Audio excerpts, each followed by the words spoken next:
All forms are inherently empty.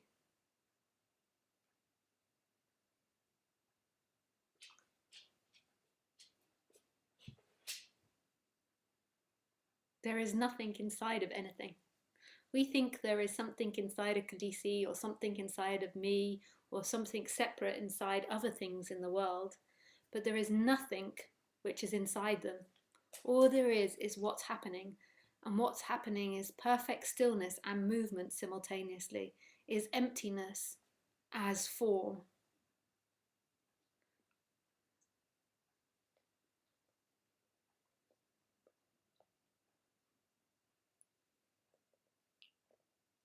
We think that we're something that's independent, that we are a separate entity inside of these bodies, that we are something inside here looking out at something else. And this is where all the suffering stems from, this initial separation that happens when the body is 1 or 2 or 3 years old. Once that separation starts, that separate person starts to look for wholeness, and it looks in the world of pleasure and pain. The body naturally moves towards pleasure and avoids pain. That's how mammals are set up. So this body moves towards warmth if it's cold, it moves towards food if it's hungry, it moves towards love and affection from humans and away from hatred. So the bodies always move towards pleasure and avoid pain. That's how the bodies are set up. They're programmed like that. It's the way Khaleesi is also programmed. And all mammals are programmed like this. Khaleesi is just sitting next to me. There she is. She's the beauty, I'm the brains.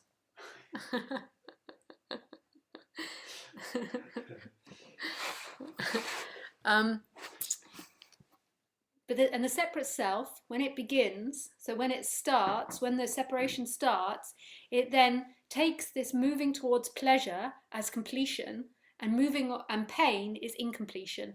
So it attempts to hold on to pleasure, to maintain pleasure, and to find wholeness, the end of separation, in pleasure. But pleasure is simple functioning that happens.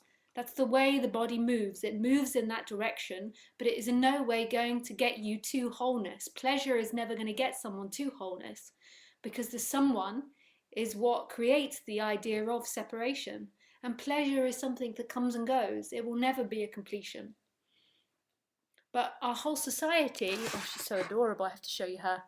Our whole society is based on that dynamic of moving towards pleasure and using pleasure as some form of wholeness and completion, and trying to avoid pain. We always believe that completion, and our society sells this as well, will be found in objects that are attained. And our society at the moment currently reflects that in the selling of things and consumption. And the society in that way is thriving because everybody is buying like crazy. People buy and buy and buy, always believing that the next thing that they buy, the next thing that they get, they will suddenly feel as if they've got enough.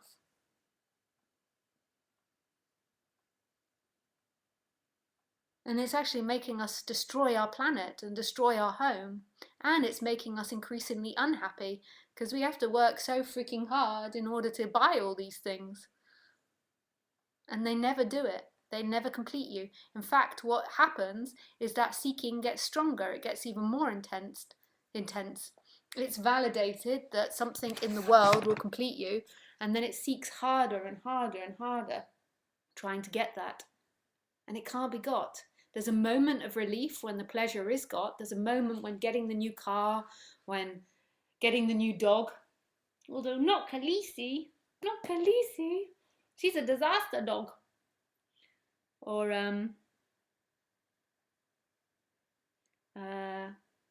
getting the new house. There's a moment of high, so the seeking stops momentarily, but it comes back. That seeking energy comes back because it's never been solved, that sense of feeling separate, that you in some way have lost wholeness. And so deep down at the root of it all, there is always a sense that something's been lost. And there is a fear also that the world is going to attack you because you are something separate. And it's like it feeds off the natural tendencies of the body, because the natural tendency of the body is to avoid fear, is to avoid pain. The natural tendency of the body is to move towards pleasure. And the separate self feeds off that. And it fears pain, it fears dying, it fears anything that will destroy the body. And because the body naturally has fear, it's part of the setup, it makes it 10 times worse. And then there's so much anxiety about everything that happens, and choosing and pleasure and what to do.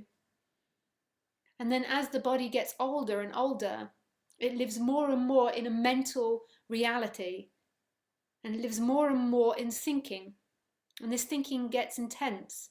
It's always trying to tell a story about what's happening, and it gets obsessed about the stories, and it's always trying to run away from that sense of feeling uncomfortable, of feeling incomplete.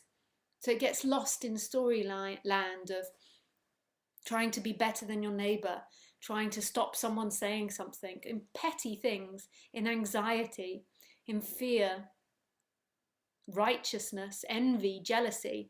And all of these emotions are actually natural things of the body. To have jealousy and envy, they're actually natural part of a human or a mammal body. But the separate self believes that in not experiencing these emotions and feelings, it will be happy and complete, and that it's got to avoid all these emotions as much as it can. So it pushes them down, and it tells the opposite story. It doesn't want to be jealous, so it tells, oh, I hate them, or it's their fault, or they're not enough, or they're making me jealous, they're purposely making me jealous, or it stalks someone on the internet and just lives in this mental reality of it and pushes down this emotion. And the more that it pushes it down, the more the emotion wants to come up and explode. In a way, it maintains it. It kind of like it's giving fuel to the fire. It's making it last. Rather than the jealousy just appearing and disappearing naturally, it's like it's held onto. And all these things kind of make it feel like there is something solid inside this body experiencing the world, and that is you. Rather than this body is empty, it feels like there is energetically something in there. But it's this illusion of self that's holding on to all these things and grabbing them. I mustn't feel jealousy. I mustn't feel emotions. I mustn't feel negativity. I should only feel pleasure.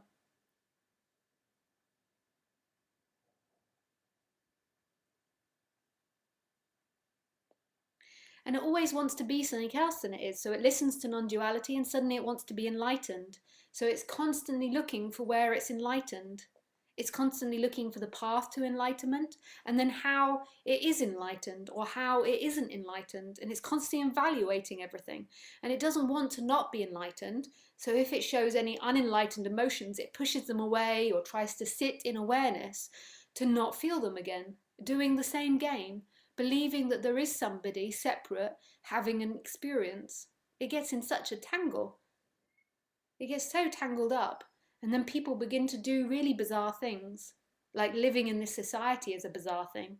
And we do these bizarre office jobs, working 8 hours a day at jobs that we don't really want to do because we're scared and we don't know what else to do. We keep following what we're told.